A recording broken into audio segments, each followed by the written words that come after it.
Yan,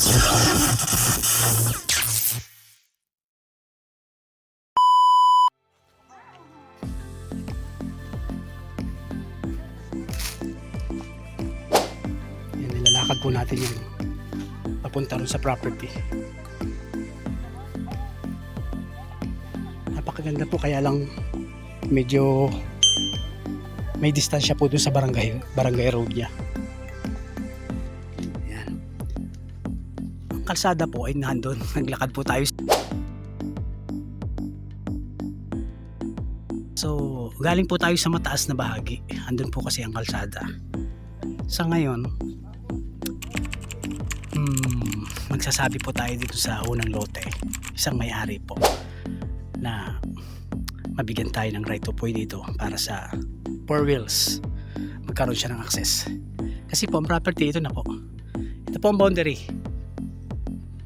Yan. Ito po yung property. Ito po ang boundary. So, maganda naman po ang property. Ang mga may-ari po nito is nasa Laguna. May nagkikartaker na lang po dito para mag-harvest. Kaya ito po, ibinibenta na po nila. Pagdating po dito sa baba, meron naman po ditong kapantayan na po dito sa property mismo. Yung dadaanan lang po natin ang medyo hilly. Ayan, medyo mataas siya ng konti. So pag tayo po ay nakausap natin ng may-ari, either na bibili tayo ng right of way or magbibigay siya ng right of way para sa 4 wheels. Ito po ang property na ating puntahan. So yan ang pagitan. Paganyan dyan. Tapos ito. Tap tayo doon. Na ito po ang property na. Sa loob na po tayo. Yan. Si tatay po ang nagkikaretaker dito. So parang may ano po yun. Ilog ah. Sapa. Ilog boy na tubig lang po yan. Yan lang ang tatay. Mayroon po ritong bukal na pwede namang pang painuman ng hayop, sa halaman. Yan, pwede pong pandilig kung meron po kayo tatanim. Dyan po ano? Ito may bangkal pala to eh. Di lalo na po kapag yan ay kinuhaan, hinukay. Yan po. Hindi na lang siguro nalinisan na. Ano tatay? Napabayaan na. Pero nung tatanim dito, lagi na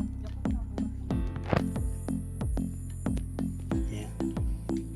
Ito po ay continuous naman ang pag-supply ng tubig dyan sa bukal. Kung yan po ay huhukayin niya ng maganda at lalagyan ng culvert, mas maganda po. Kasi po yan ay magiging source ng tubig natin na pwede rin sabihin natin ay parang inumin. Sa ngayon hindi po naaayos eh. Kasi po ang nag-harvest ay meron sariling bahay doon sa itaas. May ibang lugar po. Dito rin sa barangay na ito.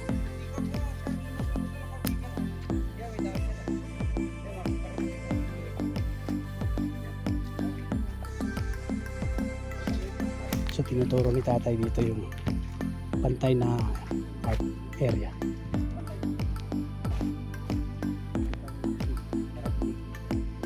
Yung unang layer na binaba natin ay kapantayan na.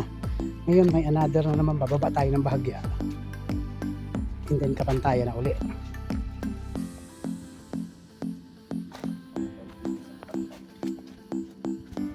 Ito po ay kulang-kulang 5 hektarya.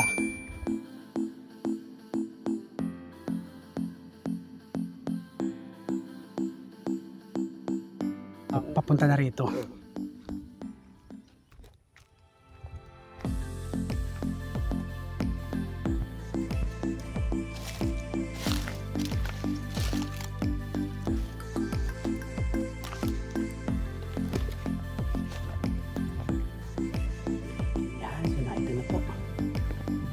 Ito ang kapantayan. At ang niyog po ay kababaan pa. Pero productive na po yan.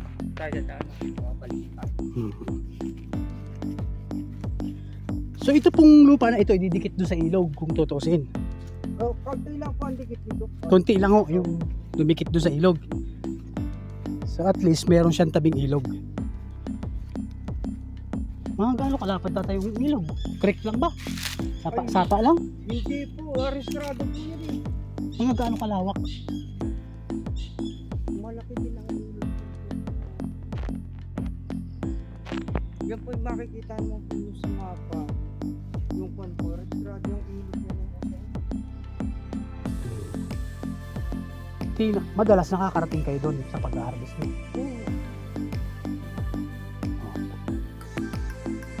Hindi at least dikit siya doon sa ilog.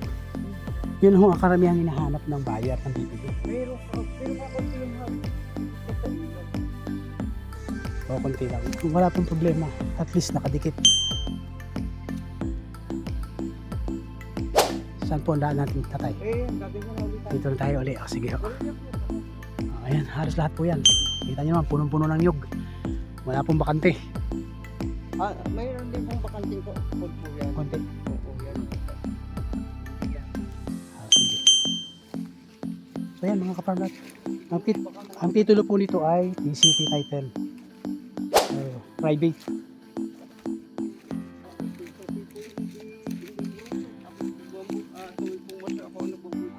Updated po ito sa Amilyar. Wala pong problema sa tax. So ayan po mga kaparmat. Maraming salamat po sa inyong panonood.